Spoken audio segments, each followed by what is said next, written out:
So this topic, if you know me at all, you know that I love a good goal. I love goal setting. If I've coached you, you've probably been frustrated on my insistence on specificity. Tell me more about that. When are you going to make it happen? How are you going to make it happen? By what time point? Where's that going to occur? Who's going to be doing it with you? I love goals and getting deep into the specificity. I encountered this whole literature on goal setting in 2016, fall of 2016, 15 years ago, and it completely rocked me. I'd been familiar with SMART goals and different goal setting frameworks, and those seem to abound and iterate as time goes on. But when I got into the 50 to 60 years of research on the science behind goals, you start to realize there is a literal mountain of evidence for how we can do a better job of doing goals. And so I just got on this tirade of intentionality, goals across my work and my life. 15 years later, the power of goal setting hasn't been lost on me, but for myself and so many other leaders, we see the ups and downs. You hit goals, you miss goals. Some things are effective, some things aren't. And I think I've really grown in my understanding of the nuances of the how and when and where goals work. And by the way, everybody does goal setting. Everybody does goal setting. I'll often meet people who say, yeah, I'm not really into goals, Daniel. And the reality is that everybody does goals, whether you document them or not. We're all intrinsically wired as humans to reach for something if we have an idea about what we want. So even if you're not a goals person, quote unquote, you probably really are. You're just probably hiding in the safety of keeping your goals from being documented and accountable. It's no big deal. You don't need to share them with anybody. It's not like you need to accomplish those goals anyway. But Webster's, I love their first line in their definition of a goal. It says this: a goal is something that you are trying to do or achieve. I think that covers all the humans on this call as I look across the screen. And so whether your goal is how to get the kids out in the morning and get everyone fed for breakfast, or whether it's something grandiose for your organization and how you're going to change the world, all of us are really doing goal setting. Some of us are just doing a little bit more formally with a little bit more structure. I want to do two things today. I want to give you a fast lightning round on the science behind setting strong habits and goals. And I'm going to give myself permission to go fast because last fall at this time, we did a WiLD conversation on the half-truth of habits and goals. And then we had a follow-up article that's on our website. Claire will put that in there. You can find that in our podcast and our blog. And so if you want to go deeper into the science and all the anatomy of goals, you can get that. But I'm going to give you a quick lightning round. And then I want to focus on something that I think most leaders don't notice. And I have to continually remind myself or be reminded by others, which is how do we not just set good goals, but how do we align and reward goals to create an environment where they're actually going to grow and thrive? So let me give you the lightning round, then I'm going to get deeper into where I want to focus our conversation today. I'm going to run through this fast. When we talk about the anatomy of setting goals and habits, both setting them and then continuing to build them in and iterate on them, one of the most important things is having goals that are compelling. Purpose is a big deal. It's why in our next hour, we're going to spend the entire session talking about purposeful goals and getting clear about the why before we jump to the what. So compelling goals are much more sustainable. There's a longer runway of motivation, and it inspires people to join us. We'll get a lot deeper into that in the next hour. Good goals are also specific. One of the things that I see with leaders, and I struggle with this myself, every leader struggles with specificity. The more specific we are with ourselves and others, the more likely something is going to happen. Oftentimes, though, we have these vague, general, unactionable ideas about what we want, and then we're surprised when we or others don't actually make any movement on them. So compelling goals that are specific are critical. And then goals that are challenging but attainable. It needs to be something that I want to reach for, something that's going to make me try to reduce that gap. But if the gap is too big, I'm probably not even going to start in the first place. So compelling, specific, challenging but attainable goals. Good goals also have a feedback loop. I'm teaching my son how to play basketball right now, my 10-year-old, and it's fun because as he shoots a hoop, if it's too low and he misses the hoop completely, he gets immediate feedback to say, push a little harder. And so goals that tell us how we're doing as we go along help us calibrate as we go. And is there a commitment? Some of the best goals are goals that we share with other people or maybe are doing with others. It's why one of the fundamental things for team effectiveness is having a common shared goal, a common shared mission. When we can be accountable to others or doing it with others, it increases our likelihood of making it happen. And then there's some fascinating stuff around the outcome and the process. We easily jump to the outcome, like a revenue goal or a project deliverable, instead of also thinking about, what do I want to learn? What are the inputs going to be, not just the outputs? And then good goals aren't just put on a shelf and left there. We iterate on them, we build them into habits. And so getting really specific on the when, the how, the where. We've just recently moved and I'm working to get back into a exercise rhythm because that gets completely shattered when you move or have any major life change. And so I'm getting really specific right now about, okay, I'm going to exercise at this time of the day in this place with this routine. And I'm going to reduce the friction for my goal by setting up my shorts and socks and shirt and shoes the night before. So I have no excuse to stay inside my warm, comfy bed. So setting goals, creating habits, it's an important part of the conversation. But oftentimes we don't step back as leaders to say, am I aligning my goals to make sure I'm rewarding them as well?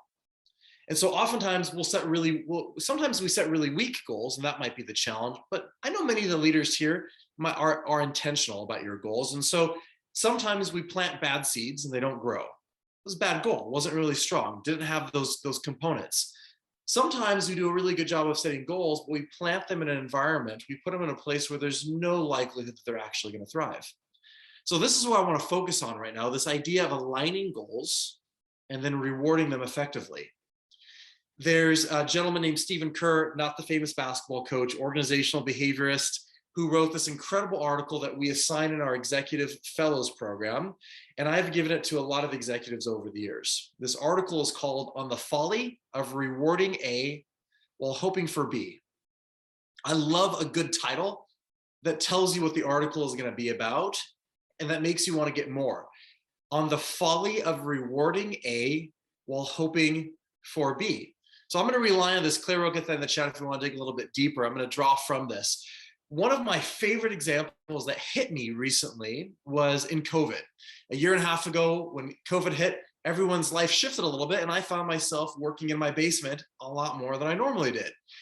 And periodically, my wife would say, hey, I'm going to run to the grocery store. I'm going to do an errand. Do you mind if I leave the kids at home? I'd say, absolutely. Just make sure they have some activity. I've got a big call. Invariably, I would get on that call in the middle of a meaningful conversation, maybe a leader is sharing something difficult, and my kids come to the door and they slowly open up and they might be holding their device and say, gotta watch a show, gotta watch a show. Or they hold up a pack of gum, can I have a stick of gum? And normally I would say, well, you need to finish your homework before you do that, or have you finished your lunch first? But in this case, I've got a call. And so I kind of do this, underneath the desk, like, just do it. Just take it. In fact, take the whole pantry. Take anything you want. Take all the shows because I need to focus on this call. And so over time, my kids started to learn, oh, every time I want something, I should interrupt dad, especially if he's on a phone call or a Zoom call, because he's going to want to get me away. And so I realized we were going through this article in our Executive Fellows program, and I realized, oh my gosh, I'm doing this with my kids. I am rewarding for A while hoping for B. I'm hoping they're going to be calm, they're going to be quiet, they're going to be respectful kids where I'm on an important Zoom call with a leader who's struggling. But I'm rewarding them actually for making a lot of noise, for interrupting me and blackmailing me for getting what they want. So this question is, what are we really rewarding? What are we really rewarding? Because it's kind of fun to think about it with my kids. And by the way, the new rule became, if you interrupt daddy on a call, the answer is no. I do not care what it is. You interrupted, so the answer is no. So they started to realize, I better wait till dad's off the call, and then I will ask him, and I might actually get what I want. So try to align the rewards with behavior. But we do this all the time in organizations. So let me give you 2 questions, and I'm going to give you a bunch of examples for this. And I hope that you think about this first personally, and then second for those you lead in the organizational systems and structures you're in. So I'm going to toggle between the two, the personal and the organizational. So here's my first question. What am I unintentionally rewarding or unintentionally discouraging. Onboarding is a great example. You often hear when you start an organization, there's their way of doing things. And you'll hear someone say, we are a fill in the blank culture.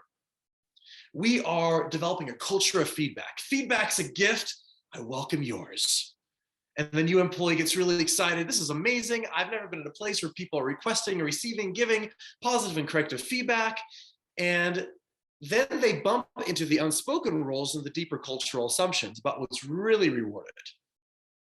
And the culture where we're creating a fail forward culture or a feedback culture, the first time the employee speaks up and gets punished for being really honest or dismissed, or they make a miss on a project, they have a little failure in a fail forward culture, and they realize that's not actually acceptable, and they're new, so they're gonna make mistakes. They quickly learn what the organization really values. They bumped up against the invisible fence. When we do culture work, one of the things I'm always looking at is what is actually rewarded. Because reward structures are a big deal. You hear today people say, be yourself. And then the new employee really learns, really just be like us and try to look a little different. So we see this in onboarding. We see this in leader development. That's the work that we do. Very few leaders will deny that they want to invest in people. People are our greatest asset. We're going to invest in leader development for you, but you should go figure it out yourself. We're not going to give you a system. We're not going to put a process and a structure in place to help you do that. Usually, by the way, there's no malice behind this for leaders. Most leaders are people trying to do a good job. There are bad apples out there, but most leaders are working hard at this. But we have these unintended consequences. So are our goals in line with our reward structures? It's one thing to say we value investing in people and encouraging leaders to do so, but do we unintentionally punish them for that time spent? Are review processes rewarding investing in people, or are they just rewarding getting stuff done? What shows up in the survey? What do we actually most value? Budgets are another fun one. A number of years ago, early in my career, I was working for a state agency, and the end of the year was coming up, and everyone started to have this little frenzied panic. I'm about 23 years old. I'm trying to figure out, okay, what's going on here? And we got to spend this money. We've got a little budget left, so let's buy everybody new computer monitors. Oh, okay, my mind seems fine, but why not? Hey, Daniel, do you want a new do you want a new desk chair for your computer, a new computer chair? Yeah, sure. How much can we afford? Well, you can spend up to $1,200. $1,200 for a chair? This better do my laundry.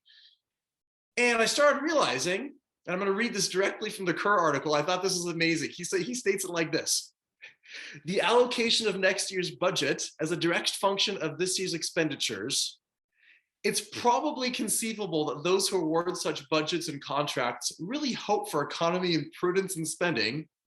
It is obvious, however, that adopting the proverb, to him who spends shall more be given, rewards not economy, but spending itself. I laugh, you see this all the time. Or sales is an easy one to pick on. Commission and bonus structures oftentimes reward something different than what they really want. Or we ask someone to do something that's not in line with their job. So imagine the salesperson, or if it's a nonprofit, a development officer, because bringing in funding is part of every organization. It's critical. Revenue, cash flow is the lifeblood of an organization, no matter what your tax status is. But imagine that person who is working hard to bring in revenue, and because they do a critical function for the organization, they grow in influence. And then we ask them, would you like to be on this committee? Or we really want you to help with this project. Gosh, they're not a team player. They're not investing in the organization. Yeah, because every time they join one of your committees, they're not actually doing their job and getting paid themselves. So we're not rewarding them to do that.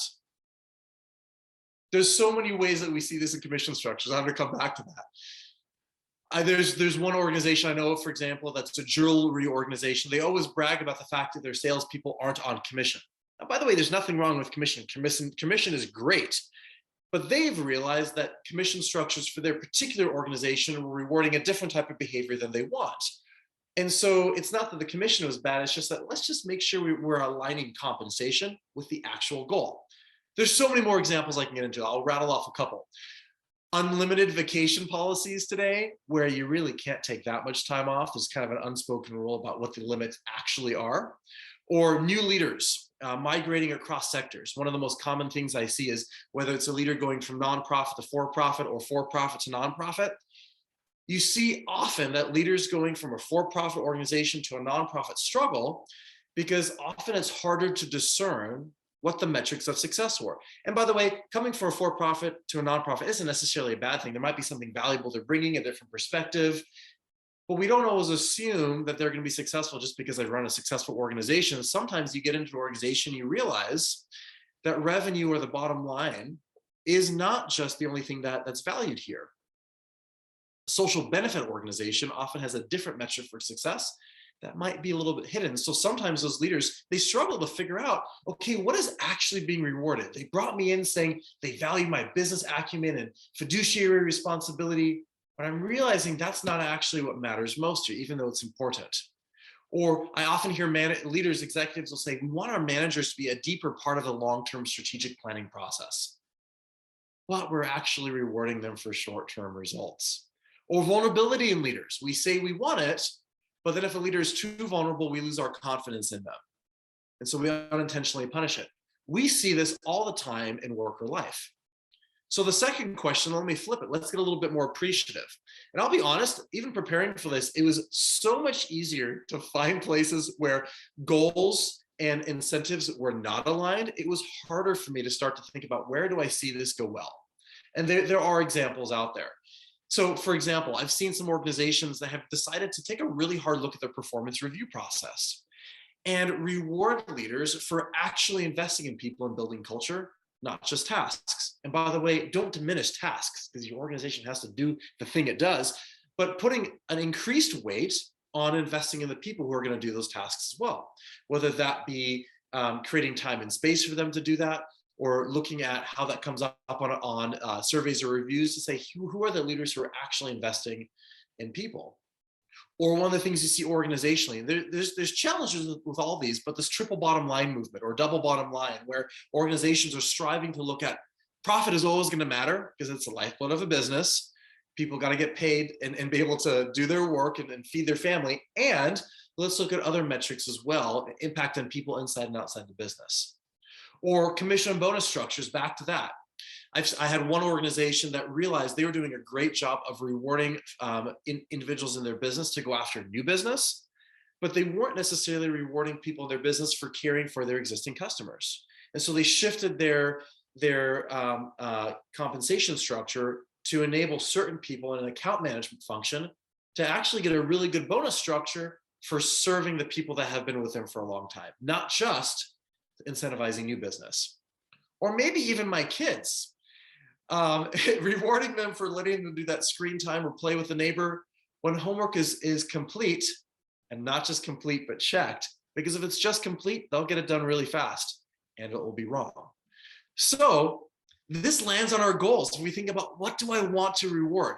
We often set lots of goals in organizations that go in a lot of different directions, and we don't stop to think about, one, maybe we're not setting good goals, so that might be the table stakes. But then, what are we focused on? What are we really focused on? What are we really rewarding people for? Or are we unintentionally rewarding people for, as Peter Drucker would say, managers just dashing around and making a lot of noise?